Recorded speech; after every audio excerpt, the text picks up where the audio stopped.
Happy day, welcome to stock insights. நம்ம சேனலில் daily stock நியூஸோட updates தான் கொடுத்துட்டு வரோம். இந்த கண்டென்ட்லாம் நான் money control, CNBC, TV18, economic டைம்ஸ்லேருந்து கலெக்ட் பண்ணியிருக்கேன். நான் செபி ரெஜிஸ்டர் அட்வைசர் கிடையாது. நீங்கள் இன்வெஸ்ட்மெண்ட் பண்ணுறதுக்கு முன்னாடி உங்கள் ஃபினான்ஷியல் அட்வைசரை கன்சல்ட் பண்ணிவிட்டு இன்வெஸ்ட்மெண்ட் பண்ணுங்கள்.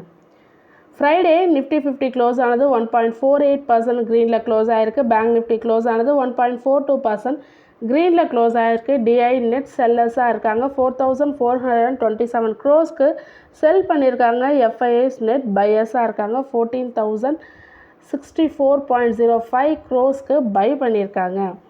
மண்டே இன்னைக்கான Nifty 50 resistance based on pivot points 25,830, 25,950 and 26,112.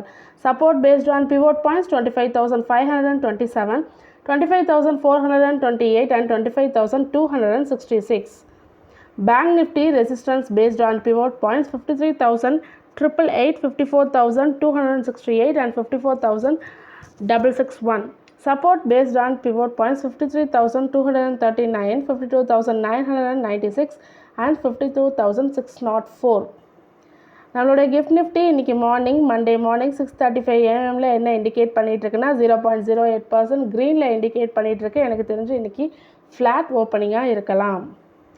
Adani energy solutions அவங்க $18.5 பில்லியன் எக்ஸ்பெக்ட் பண்ணியிருக்காங்க. சிக்னிஃபிகண்ட் க்ரோத் நெக்ஸ்ட்டு 3 இயர்ஸில் இருக்குன்னு சொல்லி எக்ஸ்பெக்ட் பண்ணியிருக்காங்க.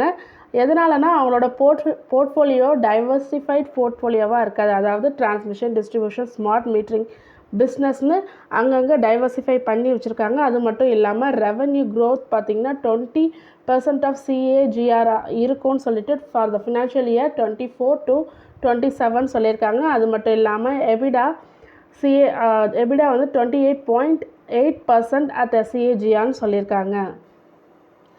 ட்ரீம்ஃப்ளோக் சர்வீசஸ் அவங்க ஏர்போர்ட் பேசஞ்சர்ஸ்க்கு, ஸோ நம்ம கண்ட்ரியில் உள்ள ஏர்போர்ட் சம் பேசஞ்சர்ஸ்க்கு டெம்பரவரியாக டிஸ்ட்ரப்ஷன் இருக்குன்னு சொல்லியிருக்காங்க அவங்க சர்வீஸில்.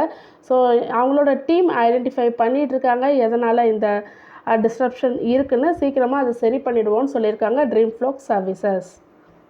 ஸ்பைஸ்ஜெட் QIP போர்டு வந்து ஓகே சொல்லியிருக்காங்க. 48.7 crore. ஸோ அதோட ப்ரைஸ் பார்த்திங்கன்னா 61.60 per ஷேர்னு சொல்லி அலாட்மெண்ட் சொல்லியிருக்காங்க. ஸோ 3,000 crore ரைஸுக்கானது போர்டு வந்து அப்ரூவல் கொடுத்துருக்காங்க. ஸோ இந்த இது யூஸ் பண்ணி அவங்க டியூஸ் எல்லாம் செட்டில்மெண்ட் பண்ணுறதா சொல்லியிருக்காங்க ஸ்பைஸ்ஜெட். HFCL ஒரு பார்ட்னர்ஷிப் வராங்க. ஜென்ரல் ஆட்டோமிக்ஸ் ஏரோநாட்டிக்கல் சிஸ்டத்தோட பார்ட்னர்ஷிப் வராங்க. எதுக்காகனா டு சப்ளை கிரிட்டிக்கல் சப்சிஸ்டமை சப்ளை பண்ணுறதுக்கான ஒரு பார்ட்னர்ஷிப். எதுக்காகனா ஜென்ரல் அட்டாமிக் ஏரோநாட்டிக்கல் சிஸ்டத்தோட அட்வான்ஸ்டு அன்மேன்டு ஏர்க்ராஃப்ட் சிஸ்டத்தை டெவலப் பண்ணுறதுக்கான ஒரு பார்ட்னர்ஷிப். யூக்ரோ கேபிட்டல் அவங்க போர்ட் மீட்டிங்கை போஸ்ட்பான் பண்ணியிருக்காங்க. செப்டம்பர் 23லேருந்து செப்டம்பர் 24 மாற்றிருக்காங்க. அவங்க போர்ட் மீட்டிங்கில் ஃபண்ட் ரைஸ் பண்ணுறதை பற்றி பேச போகிறதா சொல்லியிருக்காங்க September 24. Aster DM health care இவங்களோட ஹோல்லி ஓன் சப்சிடரியான Shri Sainatha multi speciality hospital ஒரு லீஸ் அக்ரிமெண்ட் போட்டிருக்காங்க வித் அப்பர்ணா கன்ஸ்ட்ரக்ஷன் அண்ட் எஸ்டேட்ஸோட. எதுக்காகனா to new Aster women and children hospital in ஹைதராபாத்தில் போடுறதுக்காக அந்த அக்ரிமெண்ட் போட்டிருக்காங்க. பாரத் ஹெவி எலக்ட்ரிக்கல்ஸ் ஒரு நோட்டிஃபிகேஷன் ரிசீவ் பண்ணியிருக்காங்க. அவார்ட் கிடச்சிருக்கு 6,100 crore. யார்கிட்டேருந்துன்னா NTPC கிட்டேருந்து 800 megawatt Sipat super critical thermal power ப்ராஜெக்ட்கான அவார்ட் இது. மேன்கைண்ட் ஃபார்மா ஃபண்ட் ரைஸ் சொல்லியிருந்தாங்க 10,000 crore. ஸோ வயா நான் கன்வெர்ட்டிபிள் டிவென்ச்சர்ஸ் மூலமாக சொல்லியிருக்காங்க. NCD மூலமாக அது அண்ட் கமர்ஷியல் பேப்பர்ஸ் இது ஃபுல்லாக ப்ரைவேட் பிளேஸ்மெண்ட் பேசிஸில் நடக்க போகுதுன்னு சொல்லியிருக்காங்க. Godfrey Phillips India board of directors issuing bonus பற்றி கன்சிடர் பண்ணுறதா சொல்லியிருக்காங்க. இதை பற்றி RBI கிட்ட அவங்க கிளாரிஃபிகேஷன் கேட்டிருக்காங்க. ஸோ இந்த போனஸ் இஷ்யூ வந்து நான் ரெசிடென்ஷியல் ஷேர் ஹோல்டர்ஸ் அதில் யாரெல்லாம் இன்க்ளூட் ஆகிறாங்கன்னா foreign direct investment and foreign portfolio investment, so இவங்களுக்கும் கொடுக்குறதா சொல்லியிருக்காங்க. ஸோ இதை பற்றி RBI கிட்ட அவங்க கிளாரிஃபிகேஷன் கேட்டிருக்காங்க கோத்ஃப்ரை ஃபிலிப்ஸ் இந்தியா.